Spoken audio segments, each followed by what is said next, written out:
Hey guys, welcome to my channel. எல்லாரும் எப்படி இருக்கீங்க? I hope நீங்க எல்லாம் நல்லா இருக்கீங்கன்னு நம்புறேன்.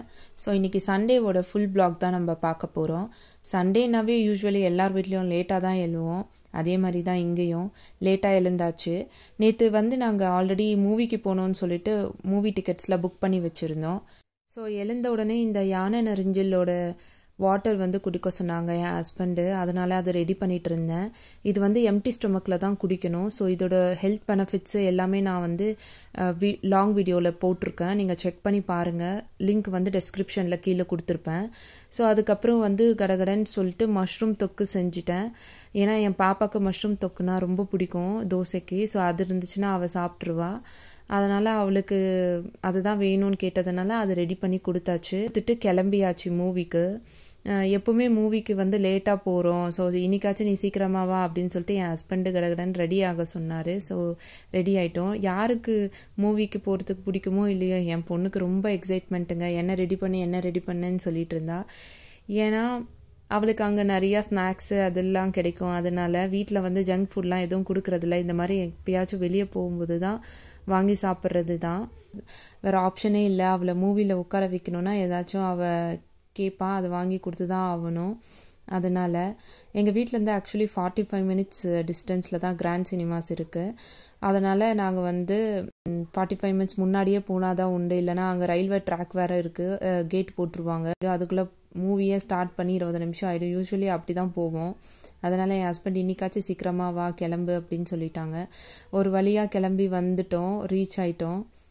ஸோ இன்னும் 15 மினிட்ஸ் இருந்தது மூவிக்கு. அதுக்கு முன்னாடியே ரீச் ஆகிட்டோம். ஸோ கார் பார்க் பண்ணிவிட்டு கிளம்பலான்னு சொல்லிட்டு வெயிட் பண்ணிகிட்டு இருந்தோம். ரொம்ப கூட்டமாக இருந்துச்சு. ஒரு சீட்டு கூட காலியே இல்லை. எல்லாம் புக் பண்ணிட்டாங்க. நாங்கள் போன மூவி பேர் டிமான்டி காலனி 2. என் ஹஸ்பண்ட் ரொம்ப ஹைப் க்ரியேட் பண்ணி வச்சுருந்தாரு. டிமான்டி காலனி 1 நல்லா இருக்குன்னு சொல்லிட்டு. பட் எனக்கு அந்தளவுக்கு சாட்டிஸ்ஃபேக்ஷனாக இருக்கலை. பட் ஒரு முறை பார்க்கலாம், ட்ரை பண்ணி பாருங்கள். ஸோ அங்கே போனதும் ஃபஸ்ட்டே ஸ்நாக்ஸ்லாம் வாங்கிட்டோம். பிகாஸ் அப்போ தான் என் பாப்பா உட்காந்து அட்லீஸ்ட் எங்களை பார்க்க விடுவா. அதனால் எல்லா ஸ்நாக்ஸும் வாங்கிட்டு போயிட்டோம். இது ஃபஸ்ட் ஆஃப் ஸ்நாக்ஸ் தான். செகண்ட் ஆஃப் ஸ்நாக்ஸ் மறுபடியும் என் பொண்ணு ஃபிங்கர் சிப்ஸு பீஸா இதெல்லாமா கேட்டுச்சு. ஸோ அதுவும் வாங்கிட்டு நல்லா சாப்பிட்டுட்டு மூவி ஒரு வழியாக முடிஞ்சிருச்சு. வந்துட்டோம் கிளம்பி. வீட்டுக்கு போகலாமான்னு கேட்டால் என் பொண்ணு வீட்டுக்கெலாம் வேண்டாம், வேறு எங்கேயாச்சும் கூட்டிகிட்டு போங்கன்னு சொன்னால். சரி எங்கடா போகிறதுன்னு யோசித்தோம். ஸோ இருக்கே நம்ம டிமார்ட்டுன்னு சொல்லிட்டு அங்கே கிளம்பி போனோம். அங்கே போனால் கூட்டம் ஜேன்னு இருக்குது. சரி பரவாயில்லன்னு சொல்லிட்டு வேறு ஆப்ஷன் இல்லை அப்படின்ட்டு போயிட்டோம். ஸோ ட்ராலி கூட திருப்ப முடியல, அந்தளவுக்கு கூட்டமாக இருந்துச்சு உள்ளே.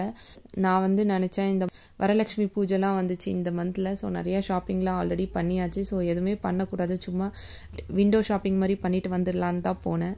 பட் நமக்கு தான் எது பார்த்தாலுமே வாங்கணும்னு தோணிடுமே. சரி கொஞ்சம் திங்ஸ்லாம் வாங்கிட்டோம். என் பாப்பா அங்கே போனதும் அவளுக்கு என்ன தேவையோ அவள் தனியாக ஏதோ பேஸ்கெட்லாம் எடுத்து வச்சுட்டு ரொப்பிட்டு இருந்தா ஒரு பக்கம். ஸோ நான் ஒரு பக்கம் கிச்சனுக்கு ஏதாச்சும் ஸ்டோரேஜ் ஐட்டம்ஸ் இருக்குதா அப்படின்னு செக் பண்ணி பார்த்துட்டு இருந்தேன்.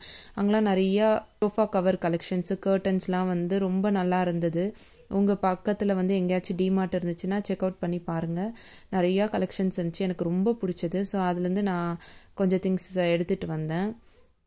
அதுக்கப்புறம் நாங்கள் எப்படியோ ஒரு கார் டிக்கி ஃபுல்லாக ரொப்பிட்டோம். வீட்டுக்கு பில்லு பார்த்தோன்னா 9000 கிராஸ் ஆகிடுச்சு. என் ஹஸ்பண்ட் அப்படியே ஊருன்னு பார்த்துட்டு இருந்தாரு. சரி போ, எப்பயாச்சும் ஒரு நாள் தானே அப்படின்னு சொல்லிட்டு வந்துட்டோம். அதுக்கப்புறம் இந்த டப்பாஸ்லாம் நான் க்ராசரி ஐட்டம்ஸ்லாம் ரிமைனிங் இருக்கும்ல, அது போட்டு வைக்கிறதுக்காக நான் எடுத்துகிட்டு வந்தேன். ஸோ இது என் ஹஸ்பண்ட் ஏதோ ஆர்கனைசர் அப்படின்னு எடுத்தார். இந்த பிளேட்லாம் ரொம்ப நல்லா இருந்தது. ப்ரைஸ்லாம் கொஞ்சம் ரீசனபிளாக இருந்ததுனால நிறைய ஐட்டம்ஸ் தூக்கிட்டு வந்தாச்சு. பட் பில் 9000 ஆகிடுச்சு அப்படின்னு சொல்லிட்டு கொஞ்சம் மனசு கஷ்டமாக இருந்தாலுமே பரவாயில்ல, நமக்கு பிடிச்ச திங்ஸ்லாம் நம்ம வாங்கிட்டோமே அப்படின்ட்டு ஒரு சந்தோஷமும் இருந்தது. ஸோ அதுக்கப்புறம் நைட் எல்லாமே கரெக்டாக இருக்கான்னு பார்த்துட்டு அப்புறம் அம்மா கொஞ்சம் குழம்பு கொடுத்து விட்டுருந்தாங்க. அதை வச்சு ரைஸ் வச்சு சாப்பிட்டாச்சு நாங்கள். ஸோ இதுதான் எங்களோட சண்டே டே அவுட். உங்களுக்கு சண்டே எப்படி போச்சுன்னு எனக்கு கமெண்ட்டில் சொல்லுங்கள். இது மாதிரி இன்னும் ஃபன்னான வீடியோஸ்க்கெலாம் என்னோடய சேனலை சப்ஸ்கிரைப் பண்ணிக்கோங்க. Tata bye bye. இன்னொரு வீடியோவில் பார்க்கலாம்.